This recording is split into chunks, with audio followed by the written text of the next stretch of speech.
Продолжаем работу нашей секции дальше. И у нас следующий выступающий – это Чакур Николаевич Гаврилев, старший преподаватель кафедры журналистики и филологического факультета Северо-Восточного федерального университета имени Максима Кировича Мусова. И выступление у Чакура Николаевича «Трансформация печатного государственного СМИ Республики Саха-Якутия на якутском языке в условиях цифровизации». Чакур Добрый Николаевич. день. Добрый день. Как раз включаю таймер. Добрый день. Как раз я интересовался развитием газеты «Саха-Сырья». Это столетний юбилей отмечаем в этом году. И как раз трансформация газеты «Саха-Сырья» в цифровом пространстве. Как оно это происходило, какие перспективы есть и как мы будем дальше работать. У меня...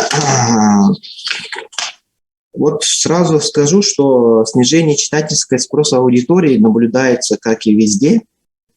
И у нас есть социологические исследования СМИ и интернет-ресурсы, как канал формирования общественного мнения, проведенное Национальным агентством при главе Республики Саха-Якутия. Принимали участие 1885 человек. И к сожалению, мы отмечаем, что начиная с 2009 года по 2019 год активность читательской аудитории печатных СМИ сократилась почти вдвое. Если в 2009 году было 11, то в 2019 году почти 50% ответили, что они не читают газеты. В связи с этим в 2012 году была предпринята попытка провести реформу государственных СМИ. Первый этап реформы государственных СМИ предполагал, что газеты «Саха-Сырья» и «Якутия» – это республиканские газеты государственных СМИ, и Якутское Саха-информационное агентство объединились в Саха-Медиа. Действительно, в то время государственные СМИ проигрывали аудитории частным СМИ, и постепенно снижался уровень доверия. И в 2013 году, когда я работал в газете «Саха-Сырья» главным редактором, мы с ежедневного выпуска перешли на трехразовый, а затем уже один раз в неделю. А в 2016-2017 году была попытка перейти на бесплатное распространение.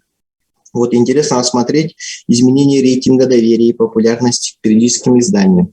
Смотрите, пожалуйста, «Саха-Сырья» и «Кым», конкурентные газеты. И в 2013 году и в 2017 году рейтинги популярности, рейтинг доверия газеты «Саха-Сырья», он повысился кратно. Если в 2009 году было 18, то в 2017 году 27. В 2019 году, к сожалению, отмечается, что уровень доверия к «Саха-Сырья» он снизился. Почему так произошло в эти годы? Предполагается, что повышение газеты, рейтинга «Саха-Сырья» отмечается именно в 2013 году, когда прошел переход на еженедельный выпуск, переформатирование контента. И второй этап – это попытка бесплатного распространения газеты, когда государство, республика решила все-таки бесплатно распространять государственные газеты. Но этот эксперимент сейчас не делается, и тиражи газеты, несомненно, упали. Возможно, это отражается на уровне доверия к газете «Саха-Сырья». Возможно, также влияние контента. Рейтинг популярности газет. Но если посмотреть рейтинг популярности газет, первое место занимает «Крым». Это этническая газета, которая также поддерживается у нас государством, ежегодно получает субсидии, и государственная газета «Саха-Сырья». Несомненно, надо подчеркнуть, что эти две газеты являются правопреемниками, последователями первой газеты, которой мы в этом году отмечаем столетие. Две газеты это отмечают столетие. Посмотрите, что рейтинг популярности газет, районных газет снижается, и рейтинг популярности «Саха-Сырья» тоже немножко варьируется. Теперь рассмотрим цифровизацию. Это тоже интересный момент. В 2016 году «Саха-Сырья» запустила свой сайт. И, как видите, основным пользователем сайта являются читатели старше 55 лет. Хотя, несомненно, что ЭДР-САС называется как «молодежь» в переводе на русский язык, то получается, что все-таки этот сайт читают люди старше 55 лет, то есть 68%. Открытие сайта сразу. Первый – это якутский сайт. на якутском языке, такой полномасштабный. Сразу сайт вошел в топ-15 рейтинга Якнет и занял 5-е место после информационных ресурсов на русском языке, то есть конкурировала даже с русскоязычными сайтами. Вот исследование 2019 года показывает, что рейтинг источников информации по телевидению сокращается. Сокращается также рейтинг информации получения газет и журналов. Вот посмотрите, 23-37. Но растут социальные сети и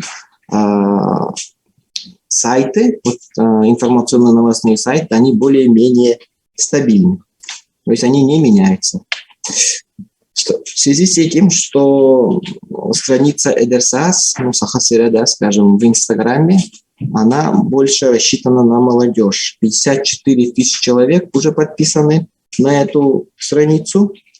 И данные об этой аудитории свидетельствуют о росте на якутском языке.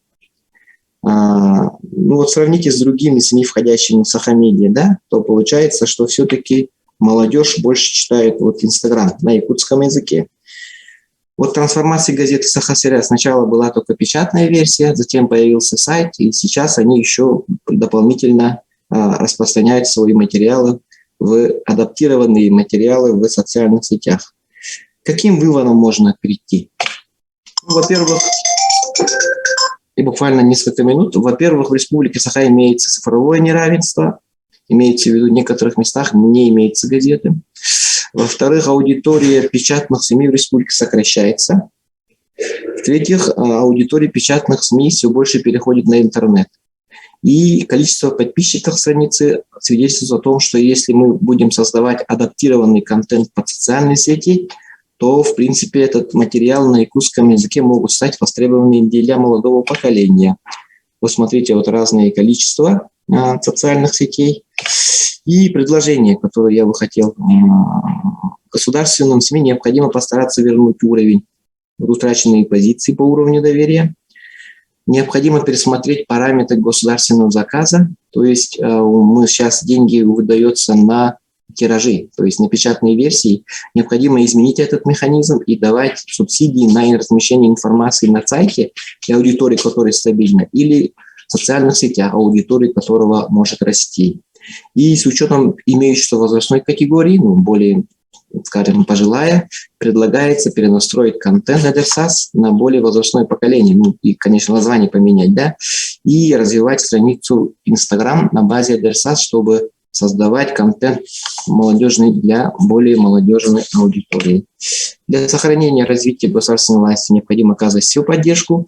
И считаю, что есть не только конкуренция между одноименными, скажем, газетами, да, Крым и Сахасыра или другими, есть еще конкуренция, усугубляется двуязычным информационным пространством. Так как, например, Саха двуязычные, то они, в принципе, могут почитать информацию на русском языке и считать, что они уже получили информацию. Необходимо дальше изучать вот проблему двуязычного медиапотребления и его влияние на выбор аудитории. То есть как влияет все-таки двуязычное потребление. Это все-таки сужает, мне кажется, потребление на родном, например, якутском языке. Спасибо за внимание. Тут указаны мои контакты. Если какие-то вопросы могут быть, прошу, можно обратиться по электронной почте. Спасибо. Благодарю, Чукур Николаевич. И сразу попрошу, да, чтобы рекомендации, которые вы озвучили, обязательно направили в оргкомитет. Можете мне отправить, хорошо, для включения в программу резолюции.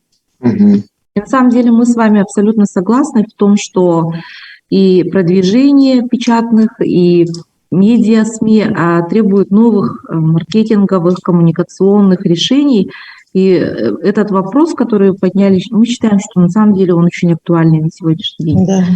Благодарим, Чукур Николаевич. И сейчас у нас... Светлана Александровна, можно я задам вопрос очень коротко? Чукур Николаевич, а вот этот мониторинг, он постоянный, и где вы публикуете?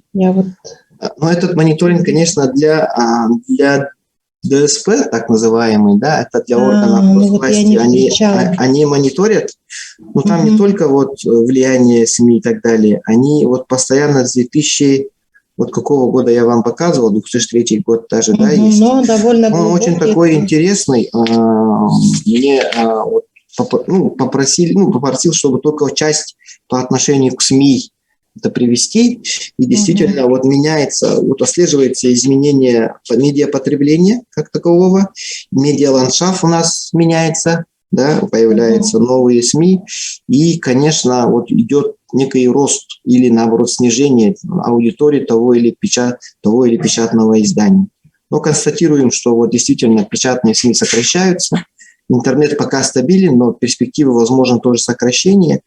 И я думаю, что все-таки есть некоторая аудитория печати или СМИ на якутском языке, она сокращается, потому что вот есть такая немыслимая, скажем, конкуренция, наверное, и со стороны вот из других изданий на русском языке, скажем, да, потому что потребитель, получив информацию на русском, он уже не будет читать эту же информацию на якутском языке. То есть контент должен быть совсем иной, интересный, но в то же время я сейчас изучаю вопрос вот прорыва НВК Саха на медийный уровень, да, если, в принципе, можно создавать, или даже якутское кино, да, вот они же развиваются, Да. можно, в принципе, подчеркнуть, что если хороший контент сделать и адаптировать его, то вполне он может быть востребован. Но надо, видимо, изучать еще вот вопрос двуязычия и влияния на конкурентную среду. И, конечно, государственная поддержка обязательно должна быть. Как якутский Саха является государственным языком. Спасибо. Спасибо, Чакур Николаевич.